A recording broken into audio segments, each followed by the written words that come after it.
fiction, science fiction, horror, fantasy, crime, LGBT, thriller.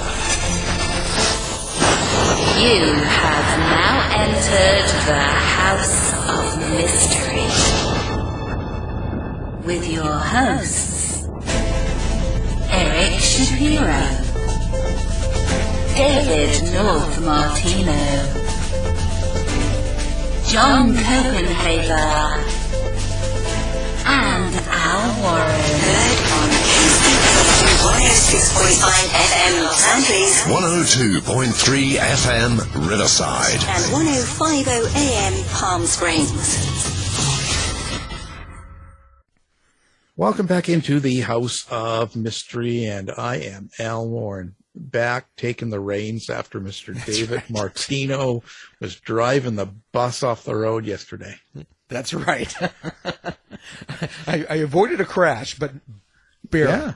Oh, no, it was good. People will like it, you know, come on. It's not that. Yeah, sure. It's not everything's good. That's right. Not to be worried. You know, things are good. Okay, so let's see what we've got up today. Now, we're going to be talking true crime today, and we're going to be talking with a man we've had on before. It's been a few years, but this time he's talking from murder to movies. And so, Mr. Paul Drexler, thank you for being on the show. Pleasure. Well, Paul, so what have you been up to lately? It looks like last time we talked to you, it was Notorious San Francisco. So now we're going from that to the murder to movies. What made you jump into that sort of theme? Well, I was thinking about it, and it really occurred to me, that people are interested in crimes that become movies. And also, I wanted to write about something that was not so local to San Francisco, something that could be international. But it's, you watch so many movies, so many crimes have been made into movies. And you always watch it and think, did that really happen? Or was he really like that? So I started investigating, and I was really trying to pick crimes that showed more, that were bigger than just the crimes, that reflected something that was going on in the world. And I got hooked on it. Some of these stories really just intrigued me. Yeah, I think it's an interesting theme, right, too, because a lot of people don't really know the connection to some of the famous movies they've probably seen, and I think that's great. Now, how did you go about researching something like this? Well, a lot of it, fortunately, today you can do online. And it was looking at pretty much some old stories. And I did remember, it's like, the Jimmy Cagney movies. The quintessential James Cagney line is, "You'll never get me alive, coppers. Come and get me," that kind of stuff. And I found out when I really researched it that, Jimmy was a tough Irish kid, but he didn't come up with that line, nor did the scriptwriter. It came from a guy named Francis Crowley. It came from two different people, 31 years apart. These are people who shot it out with police. Their lives played out in barricaded apartments in New York, the sound of bullets, the smell of tear gas, police, and also the excited noise of tens of thousands of people in the street. You can imagine that. So that really kind of intrigued me. Where do you think they got the, like the ideas, like when they were putting that film together for James Cagney? Where do you think? So they got it from Crowley, and you're saying Robles. So how was it that they did that? Were they out looking for it? Do you think they just kind of read about it somewhere, overheard it? Like how did they connect it? Well, it's also, there's a lot of truth to it, because at that period of time, there were a lot of Irish gangsters, tough guys. They didn't tend to work in a group like maybe the Italians and Jews. But and Jimmy Cagney had that kind of personality. But I think it was there. They didn't like find an article and then just think of it. It was in the air, and this character was supposed to be the model for one of the Cagney movies. So I think it was there to begin with, and of course Warner Brothers made a whole bunch of Irish gangster movies. It's funny how the gangster movies, all the way back as far as you can go, how gangsters were sort of liked by the common people, like people that watch these movies and see that they kind of idolize these kind of gangsters. It's strange how that is. Yeah, it's true today. It is kind of weird. Well, they like the idea of I think, shooting it out. No matter how terrible this guy is, he's surrounded by hundreds of cops and he's shooting it out. So it's like David versus Goliath in the kind of sense. And I think the guts that these people have now, not for any good purpose, but I think it's attractive. And look, violence is attractive. If it leads, it leads. So, you look at TV shows and tremendous amount of them, or cop shows, doctor shows, legal shows, but stuff with a visceral feel to it, with the beginning, middle, and end, and you can do a lot of violence and special effects, and basically, and this one definitely had plenty of it. There were a lot of stories like this, and it's also it's interesting that the people in these stories, the two killers, were both little guys, and Jimmy Cagney was 5'4", so that seems to be a theme a little bit, to make up for your size or for whatever reason. Yeah, the people I know that are 5'2" and 3/4 are the same. That would be me. They're the same way, And I've never killed anybody that anybody's ever found out about. Yeah, that's a good thing. I'm researching you right now, so. Yeah. Yeah. Well, he used a different name, so That's true. So now, Francis Crowley. So how much do you research the real people behind it? Did you research Francis Crowley a lot? Well, yeah, I researched, kind of whatever I could get on him. What was also interesting with Crowley is that there was a newsreel on him when he was captured. And this newsreel went all over the country. At the time, movies would show newsreels in between movies. And this is one of the first kind of shootouts. And that was like a great kind of addition to it. I basically do the basic research however I can find it. It's usually, a lot of it is on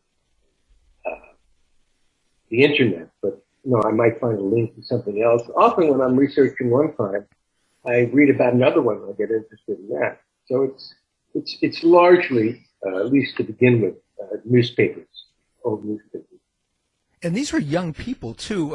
Crowley, I think, was only 19 when this happened, and his girlfriend, Helen Walsh, I believe, was like only 16. Yeah.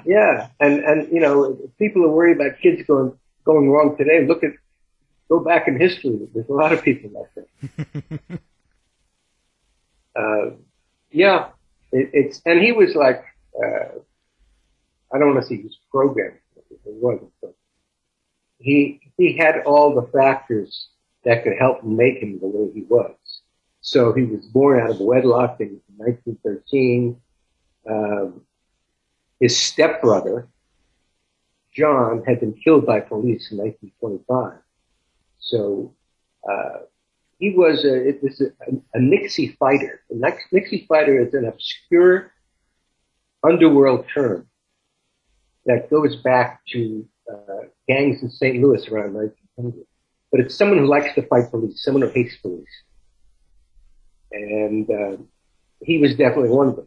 And also, since he was a little guy, he always carried two guns, and that's why he was known as Two Gun Crowley. They had better nicknames than they did. So he got into it. He was already wanted by police for robbery. And his partner, a guy by the name of Fats Duringer, had killed his girlfriend in Crowley's car the week before. And then Crowley, with his new 16-year-old girlfriend, was sitting in the car in Merrick, Long Island, and police come just to, see what was going on. They were kind of like in a lover's lane. And when the patrolman, Fred Hirsch, asked him for identification, Crowley immediately shot and killed him. The guy was a father of four. And, of course, this is big news, and the whole police force was out looking for him. And also the authorities were afraid that he would kill his girlfriend because she was a witness. But the girlfriend's mother had an interesting reaction. She said, Frank Crowley is a splendid young man, no matter what people say about his being a murderer. Now, if she had listened to Crowley said, sure, I killed him. I fired 16 shots at him. I killed that copper deader than hell I did. Then I got out of the car to make sure he was dead. Get a slightly different feeling from that. And so all of the police were mobilized to find him, and he and his girlfriend and Derringer are hiding out. And they go to this apartment on West 90th Street. And it turns out to be, now this is a hint to all future criminals. Never hide from the police with your new girlfriend in your old girlfriend's apartment. That's what he did. And his old girlfriend got sort of pissed and went to a bar and sort of was blabbing it, and they got back to the police. So they surrounded this apartment. And there was like 300 policemen, set up machine guns on the roofs. And about 5 o'clock, the battle began. Now, first, the cops tried to, just break the door down. And the cop who led that was a guy named Johnny Broadman, who was known as the toughest cop in New York. He was actually quite famous for a while because his beat was Broadway. And he was a character in a lot of the Walter Winchell and Damon Runyon stories. His character is Johnny Bannock in the stories by Runyon. So anyway, they knock at the door and they're met by gunfire. So the members of the police squad chopped a hole in the roof of the building and fired into the apartment and drove Crowley and Derringer back into the back of the apartment. And during this a 2-hour battle, police shot over 700 rounds in the apartment. And during lulls in the fighting, Crowley and his girlfriend Walsh wrote their final messages to the world in case they did not survive. And Crowley says, under my cloth is a weary heart, but a kind one. A heart that would do nobody any harm. I had nothing else to do. That's why I went around and bumped off cops. And his girlfriend was also very philosophical. If I die and my face you are able to see, wave my hair and make my face pretty. Do my nails all over. I don't use this kind of polish. It's too dark. I like pale pink. So about 7 o'clock, their ammunition is just about exhausted. And Crowley's got 3 bullets in his arms and legs. And they give up. And when they rush into the apartment and search Crowley, they find another gun strapped to his thigh. But this event, and you can find this on the internet, led to this very famous music in the 1930s. And it's wonderful to watch because it's got that, that kind of announcer voice in the newsreels in the 1930s. Kind of that nasal, it's like a Walter Winchell kind of nasal voice and with a lot of excitement. They were arrested and they were tried. Wasn't like a big trial. His girlfriend turned police evidence, so nothing happened there.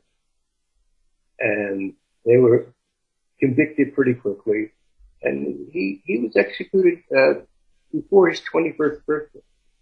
And then 24 years later, happened again. And what's interesting is that he was born in 1913.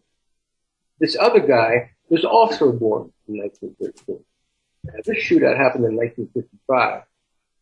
And this guy was Augie Robles. And this happened on the Upper East Side. They both were slums at the time that these shootouts took place. And so the whole thing started with this guy. It was kind of this guy who he wanted to be a big criminal, but he had no judgment, no confidence, and no luck. This guy, his name is Martin Yaman. He had this idea to rob a big numbers guy in Baltimore. And he hired these two cops. I'm sorry, not two cops. That has happened. But two ex-cons, Joe Arnowitz and Joseph Sampson. And they entered the house posing as NAACP representatives. But this guy, Albert, who was the numbers boss, got the drop on them and blasted away with his gun. Arnowitz was wounded and he was arrested. So he agreed to turn state's evidence. And that's when Augie Robles came into the picture. He was hired to kill this guy. And Augie Robles had been in trouble since his age 9. He was sent to reform school for attacking his mother. He had been in trouble with the law for like 35 of his 43 years. And he had a real reputation. He was a contract killer. So anyway, Robles lured this guy Arnowitz into a car, killed him, and left his body conveniently in front of a casket company. So the police learn about Robles. They go to arrest him. They find him in his girlfriend's house. There's 3 detectives there. Just before they leave, it's a cold day out.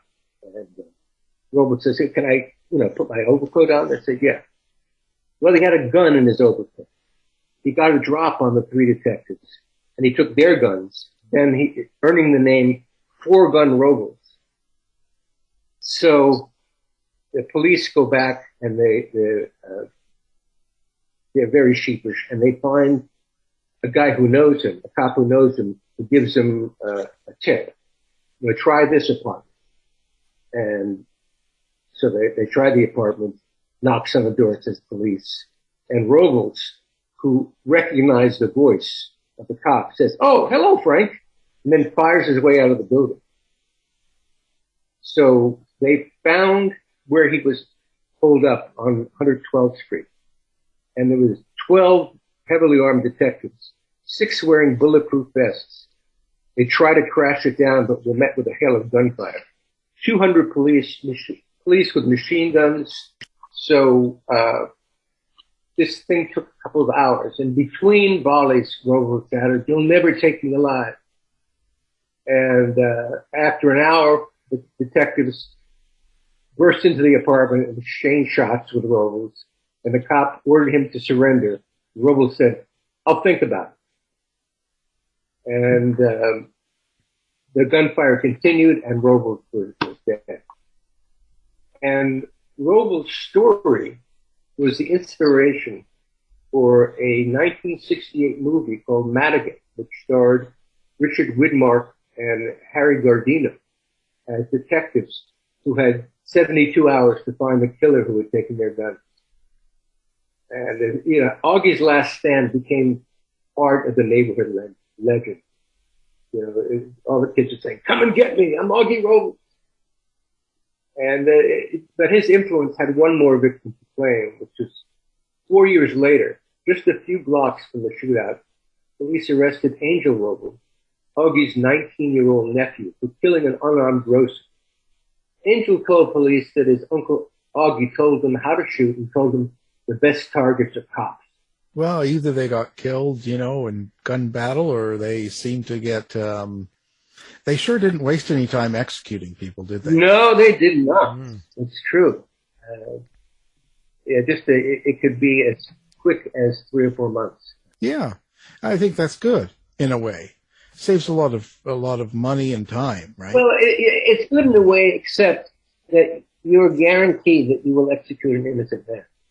That's a lead pipe sink, really, because there have been so many cases where that's happened, and even cases where the people confessed, but they hadn't done it. It continues to happen. That's sort of one of the reasons that I'm against capital punishment, because it will guarantee that innocent people. I just feel that the biggest thing is to take them out of circulation, protect the public from it. And if you're in jail without hope of parole, that does pretty much the same thing. It's cheaper. People don't realize how much these legal battles cost. They cost millions of dollars. So it's actually more expensive to try to kill a guy than it is to keep him alive for the next 30 years. Yeah. It's an interesting process for sure. Yeah. Well, some of these movies actually kind of made a case in the public consciousness against the death penalty, it seems. Yeah, and that's an interesting one. It's the Barbara Graham case. Barbara Graham did not have a great beginning. She was born in Oakland. Her mother was a 15-year-old prostitute who viewed her as an annoying burden. And when Barbara was 2, her mother was sent to the Ventura School for Girls, a reformatory in Southern California. Well, 15 years later, Barbara was also sent to the Ventura School. And released to marry a U.S. Coast Guardsman, went to business school, had a couple of children, but the marriage didn't work out. And she was jailed in San Diego for lewd and disorderly conduct in 1942 and 44. And she worked briefly for Sally Stanford, a legendary madam in San Francisco. Sally Stanford had probably the most luxurious house of prostitution in the United States. But again, she was a drifted into drug use, and she made money by kind of luring men into crooked gambling. And she had, what's interesting is that she had absolutely no sense of self-protection. She had no common sense. So, for example, in 1950, these 2 ex-cons burst into Sally Stanford's apartment and started beating her. And Stanford broke away, ran to the window, and started screaming. And said, you're going to get nothing from it. And these robbers ran out. Well, when the trial came, Barbara agreed to give one of the robbers an alibi, even though she didn't even know him that well. And of course, the alibi was blown out of the court, and she was sent up for a year for perjury. And then things sort of kept going downhill for her. And she married this guy who was a drug-addicted bartender, and he had some pretty shady friends. What I write in my thing is, bad taste in men has been the downfall of many women, but rarely has anyone chosen as poorly as Barbara. Because her husband's friends, these guys, Jack Santos and Emmett Perkins, were vicious killers. They had killed a grocer and his 3 kids earlier. And they heard the story about this woman, Mabel Monahan, who was a wealthy woman, and her son-in-law was a big gambler in Vegas. And there was a rumor that she had $100,000 in a safe in her house. So, Barbara had never been involved in any kind of violent crime at all. But they needed Barbara because this woman was pretty wise, and she was not going to open the door just to some stranger. So they figured, well, she might open it to a woman. And that's kind of what Barbara's job was. And the robbery was a total disaster.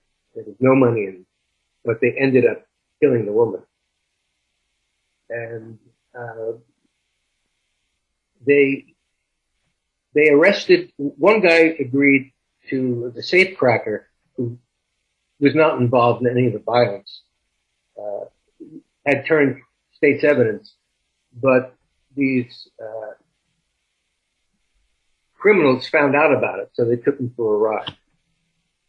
And then there was another guy there who also was going to be helped to get the money out, who agreed to turn state's evidence. And this is kind of where the controversy happened. So Barbara and these two guys are being tried for murder.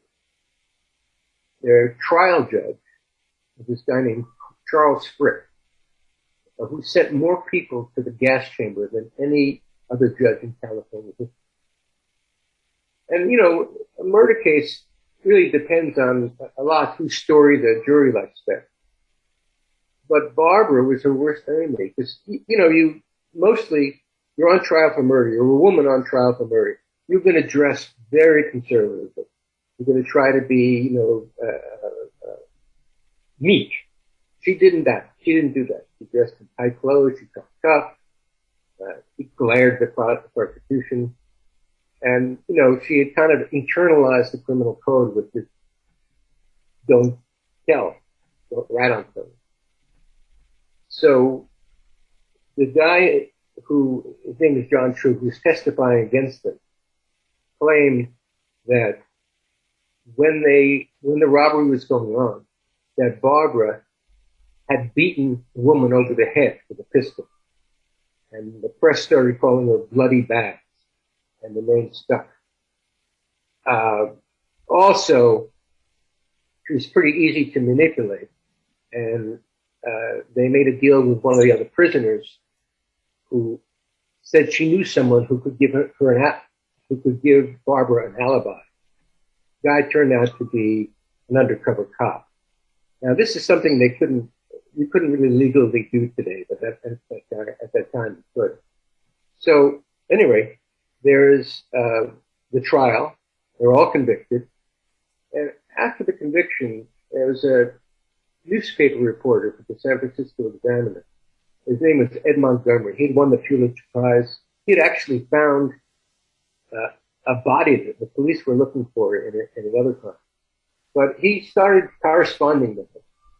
And he started feeling that she was innocent.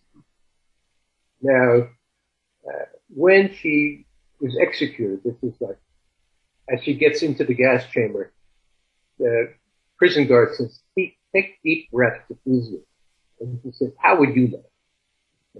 So she is killed, she is executed. And then they decide to make a movie about her life based on the newsmen's stories. And Susan Hayward played the part. And she played a part in a movie called I Want to Live. And this movie won her the Academy Award. And sort of when it came out, it was a lot of people started feeling, she shouldn't have been killed. And I think it's highly unlikely that she beat anyone. What's much more likely is that the other people did. And this guy who was testifying was trying to make himself look better. And he just buried her with his testimony. That's probably pretty much what did happen. So if this became a huge cause célèbre, the capital punishment, and this happened to come at the same time that Carol Chessman was fighting for his life in San Quentin. I don't know how much this goes back a ways. It goes back to late 40s and early 50s, so I don't know how many of your listeners know about Carol Chessman. But Carol Chessman was a career criminal who was convicted. Actually, it was for a number of rapes, but he was given the death sentence by, it was sort of, they claimed it was kidnapping because he moved the victim 8 feet, whatever it was, he was sentenced to death. And then he wrote this book called Death Cell 2455 that became a huge bestseller in the 1950s, and there was a huge effort to save him. So both of these things were hitting at the same time, and that really brought up the capital punishment, to the fore. Oh, one other thing is, as Barbara was led into the gas chamber, she said, good people are always so sure that they're right. So, that was a case, really, that it goes to a larger issue. It's interesting to look back at that. There's things that you didn't realize at the time, until you do. How many cases in all have you put together on these? I have a list of about 12, probably. Yeah. So are you going to present them all online there on your website, or are you going to put them in a book? What do you think you're going to do? I may put them, I always find it useful to have deadlines. And I've had these articles published in the Crime Traveler, which is a really good website about crime. It's published in the UK. And I think I'll continue probably doing that. The next case actually is interesting because, I'm just going to tease it a little bit. We know that the Zodiac case, actually, we know who did it. Now, and I wrote an article, just recently, there was this whole big thing about this other guy doing it in near Yosemite the rest of his life, and there was a whole, this producer had this whole group of ex-FBI agents who were sort of claiming that to be true, although when you really investigate it, these guys had very little to do with the case. But anyway, it's pretty clear that this guy didn't do it. And the case I'm referring to is not the California case. It's the case that happened 6,000 miles away. It's called the Korean Podium. And what's interesting about it is two really good directors made movies about the cases. Zodiac was made in 2007 by David Fincher. And, the guy who won the Academy Award for Parasite in 2019 was one of the great directors. And his second movie, he loosely based it on this Zodiac case in Korea. And then after it happened, they found out who did it. And I can go into that at no time. But it's interesting to compare the movies, in terms of how close they are to the truth, and just how this is handled. Because, if you're making a movie about a case that's not solved, you have a little tough road. I mean, most cases, you know who did it, and either they escape or they get killed or whatever happens at the end. This time you don't know, so you have to end it in some way that is interesting enough, I guess. It's interesting. How do you compare them? Like, why would it be the Korean Zodiac? What were the similarities in the two cases? Okay, I'll tell you. Well, first of all, it was called that. It was the first serial killing case in Korea, South Korea. It was, and this person killed and raped 10 women. He didn't kill in the same way that the Zodiac did. The Zodiac, didn't have sex with any of the, victims, and he shot them or stabbed them.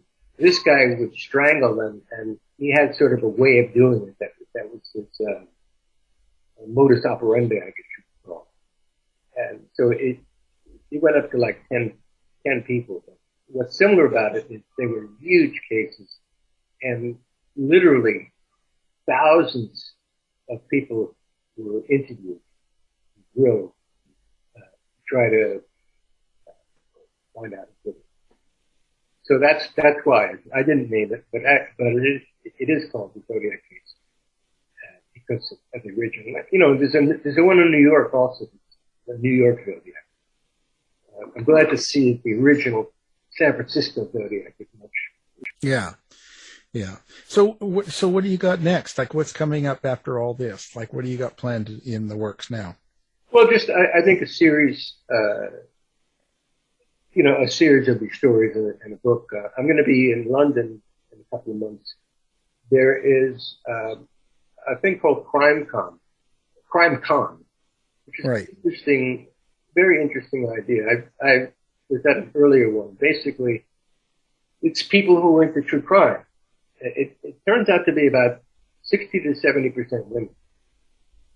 And there are panelists, people who are detectives or whatever, who have something to do with it. Usually have people who are involved in some of the TV true crime shows. And, people go, they watch, they buy books. They try to figure out who did it. There are some, there is now being some private detectives. It's like crowdsourcing. This is happening. There have been a number of cases where they don't know who did it, but a whole bunch of people try to solve it. I don't think it's a great police technique, but gets people involved. Yeah. And, so there's that kind of involvement. It gives you a chance to sort of throw yourself in and kind of be an amateur detective. That's pretty interesting. Now, what's your website, or where do people find you? My website is crookstour.com, and the other website would be Crime Trafficking. That would be the one that would have my latest. Great. Now we'll have that up on our website as well, so people can find you and read a little bit of your stuff and go from there. Great. It's been great. It's been very interesting. It's always good to hear about old crimes and different takes on it. So thank you. Our guest today has been Paul Drexler. Thanks very much. To find out more about our show, guests, or to listen to past shows from our archive, please go to www.houseofmysteryradio.com. Show's over for now. Was it as good for you as it was for me? Well, good night. This has been a production of Something Weird Media. I'll be back.